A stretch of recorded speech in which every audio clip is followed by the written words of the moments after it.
Baik, Assalamualaikum warahmatullahi wabarakatuh. Waalaikumsalam warahmatullahi wabarakatuh. Selamat sore Bapak Ibu.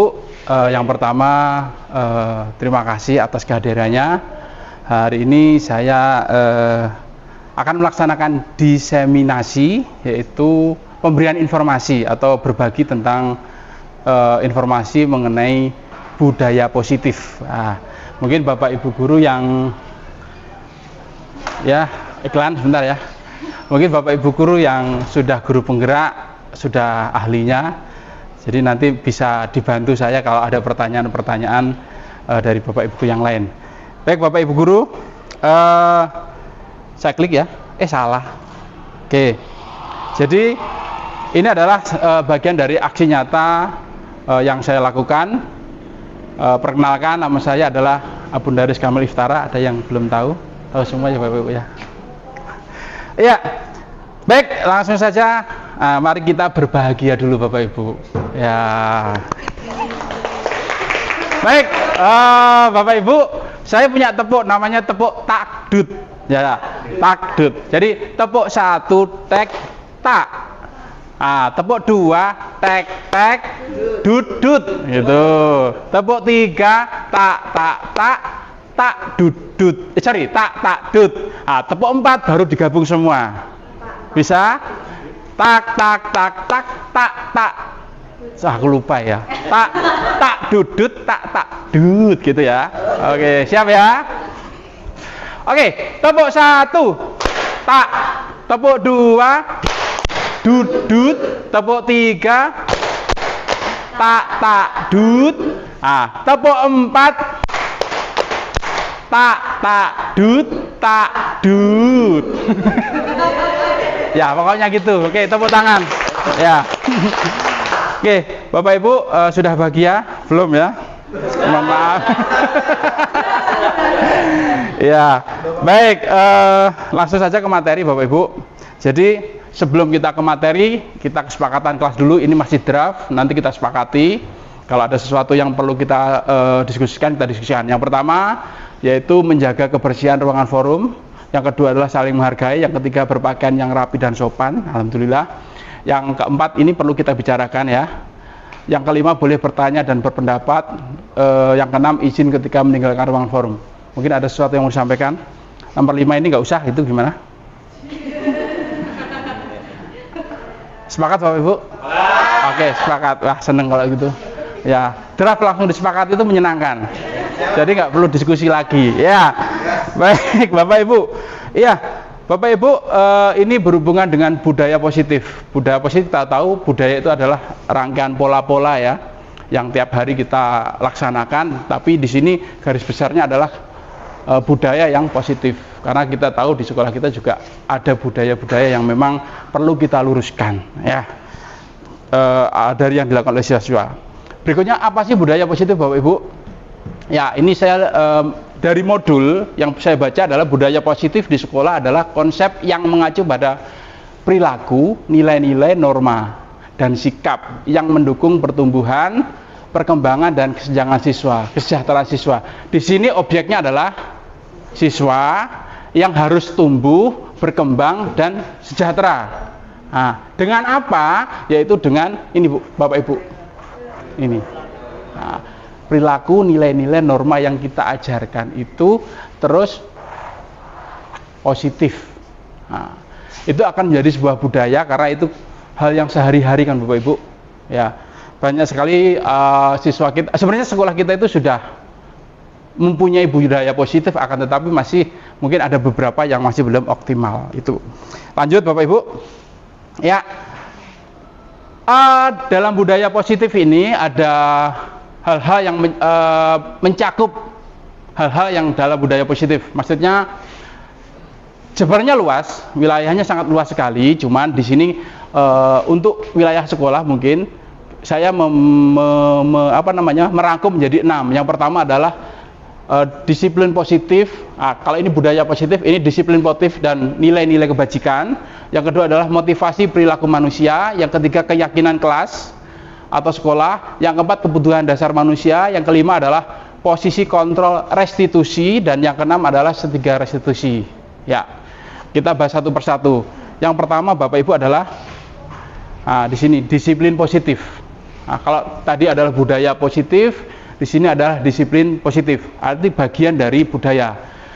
Menurut Bapak Pendidikan kita Ki Hajar Dewantara, bahwa di mana ada kemerdekaan, Bapak Ibu, kemerdekaan disitulah harus ada disiplin yang kuat.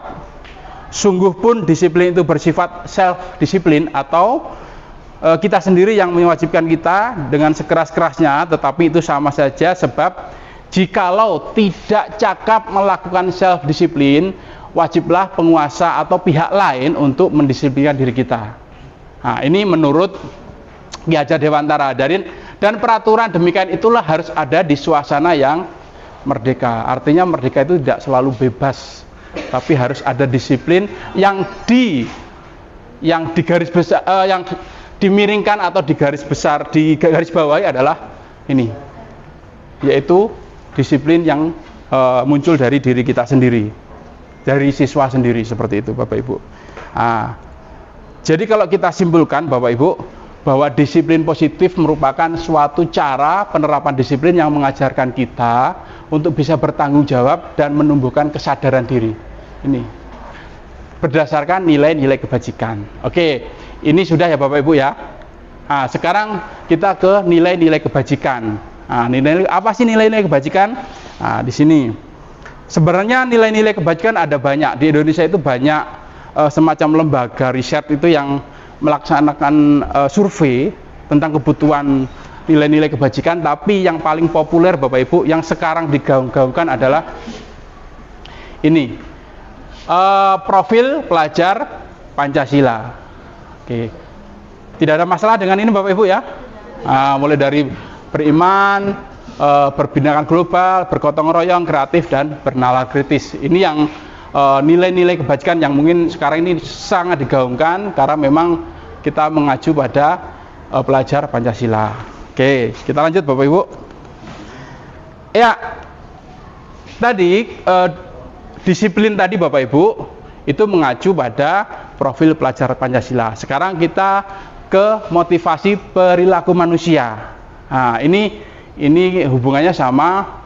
Kenapa kok ini disampaikan? Karena hubungannya sama setiap orang itu kan berkomunikasi dengan manusia yang lain.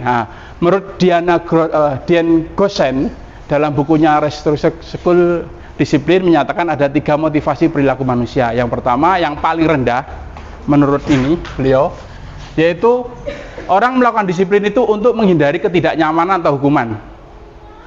Itu yang paling rendah. Terus yang kedua, orang melakukan disiplin itu, yang kedua ini motivasinya satu tingkat di atas nomor 1, yaitu orang melakukan disiplin untuk mendapatkan imbalan atau penghargaan dari orang lain. Artinya ini faktor apa Bu? Eksternal ya. Yang idealnya seperti nilai-nilai kebajikan tadi, orang melakukan disiplin itu motivasinya adalah untuk menjadi orang yang mereka inginkan dan menghargai diri sendiri dengan nilai-nilai yang mereka percaya. Nilai-nilai ini yang termasuk nilai kebajikan dan nilai-nilai keagamaan dan sebagainya. Itu artinya munculnya adalah dari diri orang tersebut. Berikutnya Bapak Ibu, kebalik. Ya, yang berikutnya adalah keyakinan kelas. Kalau saya yakin Bapak Ibu sudah membuat namanya kesepakatan kelas di kelas masing-masing ya. Kalau ini namanya adalah keyakinan kelas. Mengapa kok keyakinan kelas, bukan peraturan kelas? Ya, di sini sekali lagi hal yang ditonjolkan atau yang diidealkan adalah kesadaran dari diri sendiri, dari siswa itu sendiri. Satu, ada 2 pertanyaan di sini. Mengapa kita memiliki peraturan tentang penggunaan helm pada saat mengendarai kendaraan roda 2? Oke, orang awam ngapain sih pakai helm seperti itu? Tapi di sini ada kemungkinan jawab Anda adalah keselamatan. Ada kata keselamatan. Terus yang kedua, mengapa kita memiliki peraturan tentang penggunaan masker dan mencuci tangan setiap saat? Ini jawabannya adalah untuk kesehatan atau keselamatan.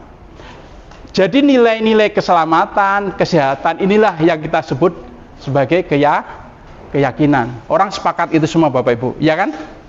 Ya, orang pakai helm bukan karena takut sama polisi, itu faktor internal kan?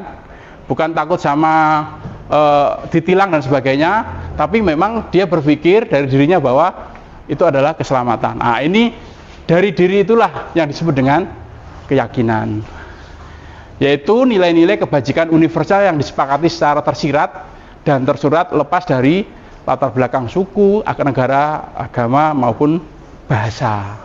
Oke, itu keyakinan kelas. Oke, tinggal dikit Bapak Ibu. Setelah keyakinan kelas, ada 5 kebutuhan dasar manusia menurut Dr. William Glasser dalam Choice Theory. Sebenarnya kebutuhan, banyak sekali teori tentang 5 kebutuhan dasar manusia, tapi di modul guru penggerak ini yang dipilih. Saya pernah menanyakan kenapa kok ini dipilih, karena ini yang paling relevan, katanya seperti itu. Jadi yang pertama adalah setiap manusia itu pasti butuh bertahan hidup. Ya.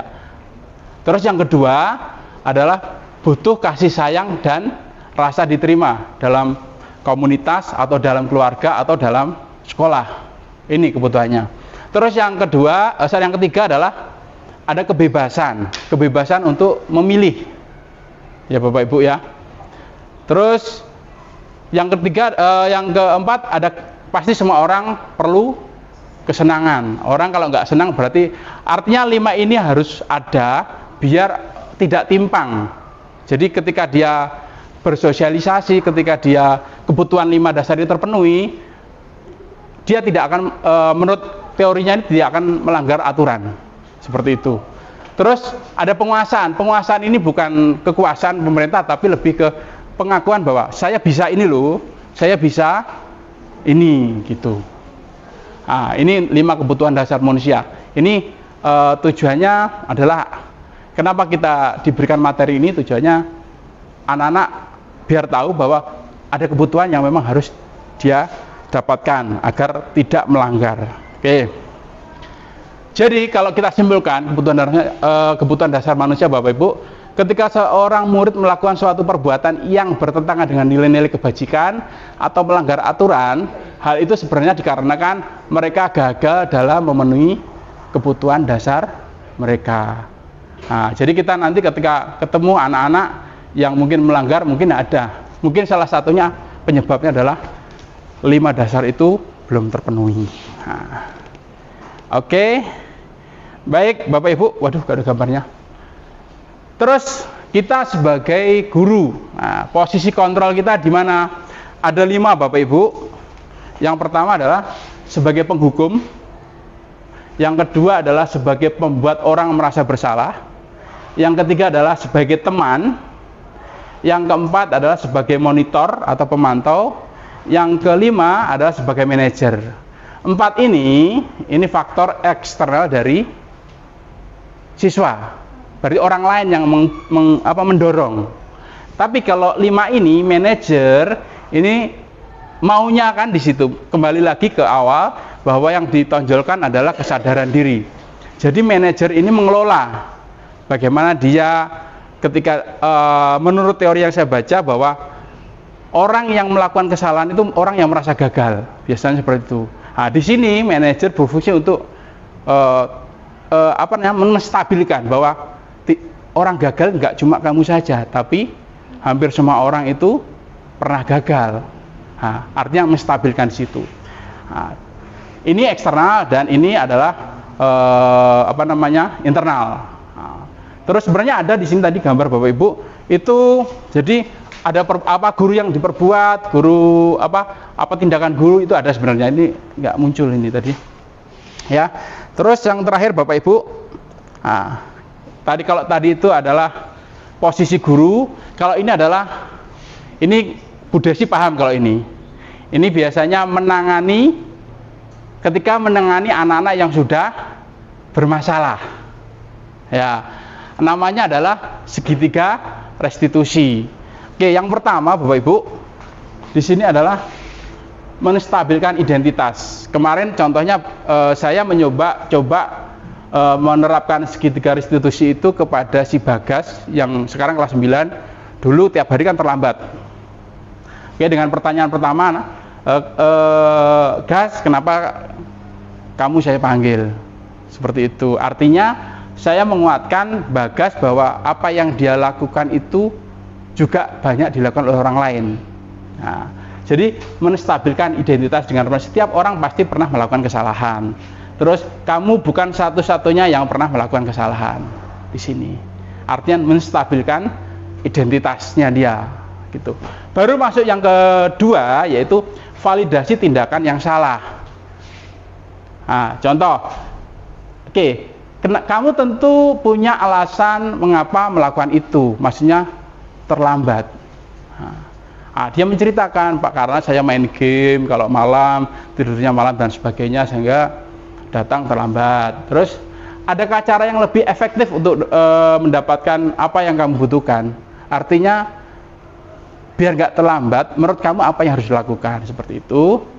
Dia menjawab, saya nanti main gamenya harus saya kurangi, terus mungkin tidur lebih cepat dan sebagainya. Itu jawaban. Artinya saya tidak memberikan solusi, tapi dia sendiri yang. Terus yang terakhir adalah keyakinan kelas apa yang kita sepakati, hal apa yang ini Bapak Ibu, saya ulang, segitiga restitusi ini bisa dilakukan ketika anak-anak sudah paham, sudah tahu di keyakinan kelas tadi, kesepakatan kelas tadi itu. Nah, ketika itu sudah paham, nanti di sini bisa menanyakan keyakinan kelas apa yang telah kita sepakati. Nah, karena saya melanggar terlambat, mungkin saya tidak menghargai orang lain, teman saya. Oke, jadi seharusnya kamu ingin menjadi orang seperti apa? Saya ingin lebih baik, Pak. Saya tidak ingin terlambat, saya ingin bisa menghargai orang lain. Itu contoh yang saya lakukan kepada siswa kita. Itu Bapak Ibu untuk segitiga restitusi. Terus ya, selesai Bapak Ibu tentang diseminasi budaya positif, bukan DSI ya Bu ya, diseminasi, tadi saya salah. Oke, saya rasa itu untuk diseminasi budaya positif. Bapak Ibu mungkin ada sesuatu yang mau kurang jelas? Di sini ada Bu Desi sama Bu Isna, nanti bisa membantu saya. Sama Pak Bek, kalau ada sesuatu yang kurang jelas. Cukup Bapak Ibu? Silakan Pak. Tadi yang apa segitiga ya, restitusi itu berlaku nggak untuk anak ABK? Tidak berlaku.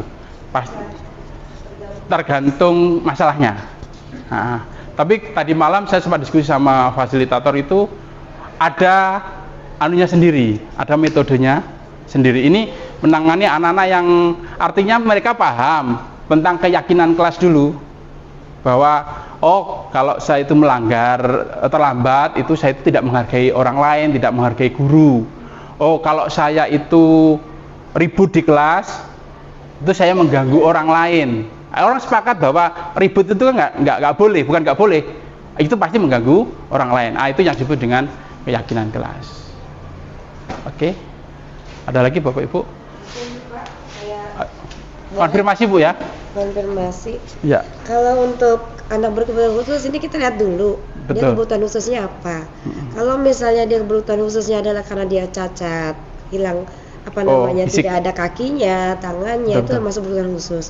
Secara fisik memang dia bermasalah, tetapi secara kognitif dia masih mampu untuk melakukan, kita berikan penerapan segitiga restitusi. Yang tidak bisa adalah anak yang berkebutuhan khusus yang memiliki masalah terhadap kognitif dan kecerdasan. Begitu Pak. Terima kasih. Oke, terima kasih Bu Desi, betul sekali. Karena kembali lagi, anak yang berkebutuhan khusus yang mungkin fisiknya tapi mental atau otaknya masih normal, pasti paham tentang keyakinan kelas itu. Ya, oke. Silakan. Terima kasih Bu Desi. Jadi seperti ini ya Bapak. Saya yakin bahwa setiap kelas itu pasti ada keyakinan kelas. Betul. Dan ketika guru membuat dengan anak-anak pun memiliki keyakinan tahu. Nah, hanya saja permasalahannya itu adalah di mana kadang sulit sekali untuk menjaga konsistensi, Betul. menjaga keyakinan kelas itu. Nah, itu kira-kira seperti apa ya? Karena terkadang guru pun juga bisa lost control. Artinya, wah, keskip nih. Yang seharusnya nomor 1 anggaplah seperti sampah ya, tidak membuang sampah sembarangan. Tapi ternyata masih ada saja. Nah, ini saya pikir juga masih merupakan problem ya untuk kita, seperti itu ya. Betul sekali, Bu Isna. Mungkin ada Bapak Ibu yang bisa membantu saya tentang konsistensi penerapan keyakinan kelas. Tapi kalau menjaga kebersihan itu lebih kepada kesepakatan ya Bapak Ibu ya.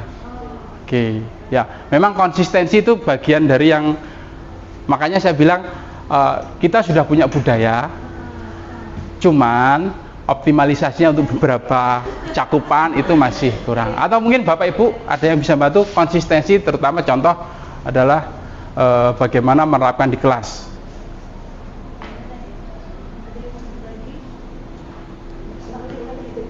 Pak Bek, konsistensi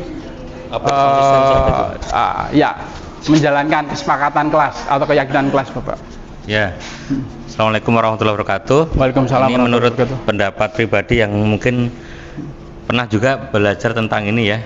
Jadi urutannya tentang segitiga restitusi ini sebenarnya tadi kan ada di awal tadi ada apa namanya? Kebajikan universal. Ya. Jadi itu kan sebenarnya ada di dalam diri setiap manusia. Jadi kebajikan itu kita tidak ajarkan pun dia akan sepakat bahwa kebajikan itu ada di diri. Cuman masalahnya kebajikan itu kadang ada yang melanggarnya ya, ada. Padahal dia tahu bahwa itu melanggar. Nah, ini kita dalam segitiga restitusi ini adalah mengenalkan atau mengingatkan kembali bahwa kebajikan universal yang selama ini dia akui di hatinya itu sebenarnya sudah sesuatu yang tidak sesuai. Jadi mereka akan ada namanya apa itu mengetahui dirinya sendiri bahwa dia sudah tidak validasi salah. Tapi bukan kita yang memberikan di kamu salah, tapi saya sebenarnya sudah melakukan melanggar kebajikan universal, tapi secara mandiri dengan diarahkan diarahkan bahwa apa yang dilakukan itu sebenarnya sudah melanggar kebajikan universal. Seperti di kelas kita misalkan buang sampah itu memang kalau kita bikin aturan kelas dilarang membuang sampah, itu sebenarnya sudah aturan. Betul. Itu aturan bukan kesepakatan. Harusnya kesepakatan bersama itu adalah kesadaran diri dari siswa sendiri. Tapi kita mengarahkan kepada mereka bahwa kebajikan universal ini apa, yang untuk ruang kelas kita maunya apa?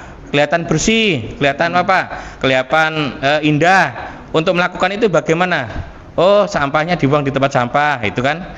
Nah, itu menjadi kesadaran diri, kesepakatan bersama. Nah, ketika sudah kesepakatan bersama, di situ pasti nanti akan ada juga melanggar itu kesepakatan pasti ada. Nah, namanya ada konsekuensi di situ.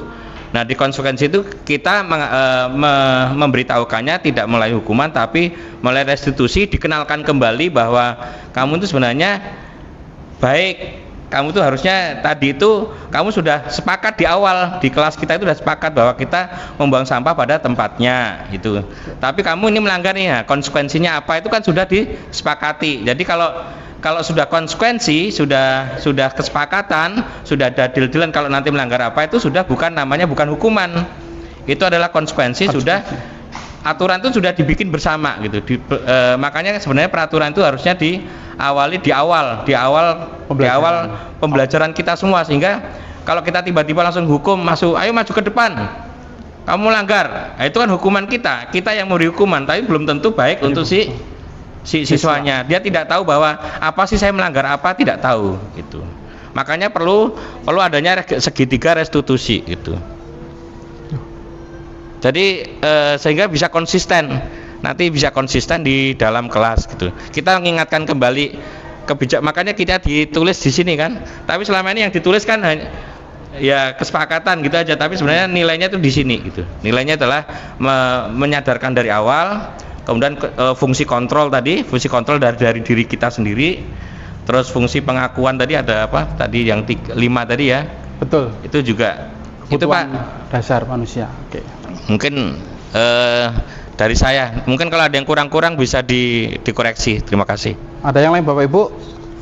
Ya, kalau boleh saya tambahkan Bapak Ibu, jadi makanya keyakinan kelas ini kan kita sepakati bersama-sama dengan siswa, itu kan? Artinya mereka paham, seperti yang sampai Pak Bek paham. Ketika nanti ada pelanggaran, kita manfaatkan segitiga restitusi untuk menggali kenapa kok dia melakukan seperti itu tanpa menyalahkan dan menyudutkan itu.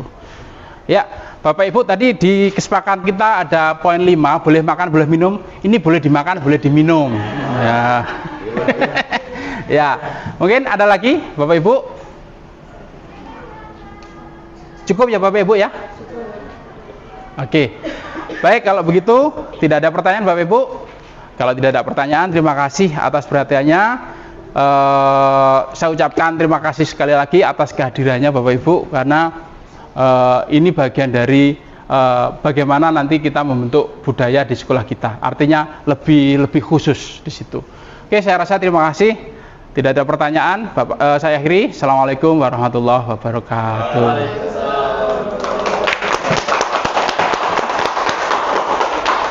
Oke.